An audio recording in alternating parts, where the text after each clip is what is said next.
মঙ্গলবার বিকেলে আমতায় স্বরাষ্ট্রমন্ত্রী অমিত শাহের জনসভার 1 ঘন্টা কাটতে না কাটতেই বিজেপিতে ভাঙন ধরালো তৃণমূল। এদিন সন্ধ্যায় উলুবেড়িয়া দক্ষিণ বিধানসভার সমরুঘাটে উলুবেড়িয়া লোকসভা কেন্দ্রের তৃণমূল প্রার্থী সাজদা আহমেদের সমর্থনে আয়োজিত এক নির্বাচনী জনসভায় বিজেপির হাওড়া জেলা পরিষদের প্রার্থী শক্তি প্রমুখ সহ বেশ কয়েকজন বিজেপি নেতাকর্মী তৃণমূলে যোগদান করলেন। তবে শুধু বিজেপি নয়, এদিন নিজেদের দল ছেড়ে বিভিন্ন রাজনৈতিক দলের 7টি গ্রাম পঞ্চায়েতে 7 জন পঞ্চায়েত সদস্য তৃণমূলে যোগ দিল।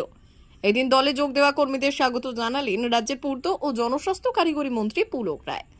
তৃণমূলের দলীয় সূত্রে খবর, এদিন সিপিএম এর একজন, কংগ্রেসের একজন, আইএসএফ এর 2 জন এবং 3 জন নির্দল পঞ্চায়েত সদস্য তৃণমূলে যোগদান করলেন।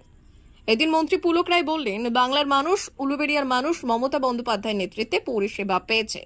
মমতা বন্দ্যোপাধ্যায়ের উন্নয়নের প্রতি মানুষের বিশ্বাস আস্থা থাকায় আজ বিভিন্ন রাজনৈতিক দলের 7 জন পঞ্চায়েত সদস্য সহ বিজেপি নেতারা তৃণমূলে যোগ দিয়েছেন বলে জানিয়েছেন মন্ত্রী পুলক রায়।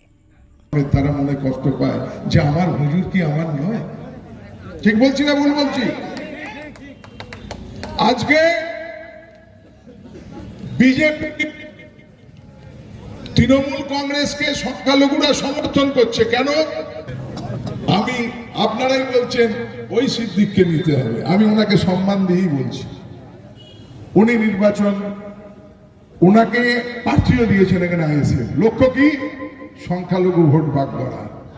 কাশমুল একটা সবচেয়ে রাজনৈতিক গুরুত্বপূর্ণ। আমি মনে করি তমনা অঞ্চলের রাজনৈতিক নির্ধারণ করেন কাশমুল থেকে।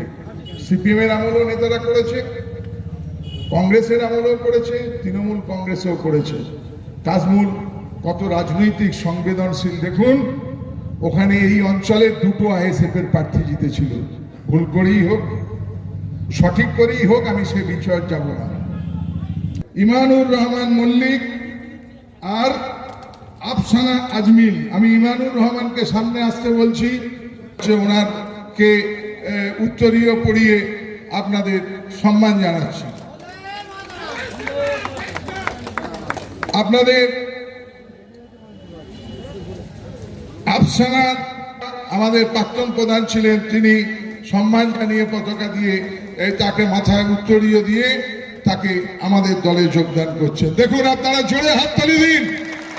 আজকে আইএসএফ তারা বলছে তৃণমূল কংগ্রেসকে জেতাতে চাই, সাজদা আহমেদকে জেতাতে চাই, মমতা বন্দ্যোপাধ্যায়ের হাতকে শক্ত করতে চাই, বাংলার উন্নয়নের ধারাকে অব্যাহত রাখতে চাই। প্রধান ছিল এই অঞ্চলের, প্রধান ছিল বামফ্রন্টের ভোট ব্লকে। আবার বামফ্রন্ট থেকে বেরিয়ে বিজেপিতেও গেছিল, জেলা পরিষদের প্রার্থী হয়েছিল এই আগের পঞ্চায়েত, তার আগের পঞ্চায়েতে সুনন্দন মন্ডল আবার এই পঞ্চায়েতে নির্বাচনে জিতেছিল।